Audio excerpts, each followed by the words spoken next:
आता एक मोठी बातमी समोर येते। शिक्षक पदवीधर निवडणूक मतदान वेळेत आता वाढ करण्यात आली आहे। 26 जून रोजी शिक्षक पदवीधरसाठी मतदान होणार होतं, तर सुधारित वेळापत्रकानुसार सकाळी 7 ते संध्याकाळी 6 ही वेळ आता निश्चित करण्यात आली आहे। यापूर्वी सकाळी 8 ते दुपारी 4 अशी वेळ ठरवण्यात आली होती, मात्र आता त्यात वाढ करण्यात आली आहे। उमेदवारी अर्ज दाखल करण्यासाठी 7 जून पर्यंतची मुदत देण्यात आली आहे। तर यापूर्वी सुधारित वेळापत्रकानुसार सकाळी 7 ते संध्याकाळी 6 ही वेळ मतदानासाठी निश्चित करण्यात आली होती, तर आता यापूर्वी सकाळी 8 ते दुपारी 4 अशी वेळ होती। आता ही वेळ सकाळी 7 ते संध्याकाळी 6 ही वेळ निश्चित करण्यात आली आहे। शिक्षक पदवीधर निवडणूक मतदान वेळेत वाढ करण्यात आली आहे।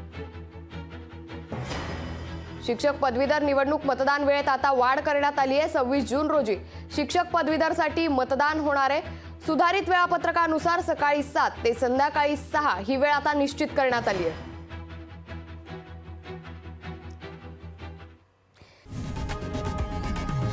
लोकशाही मराठी ऐका, पहा, जागरूक रहा।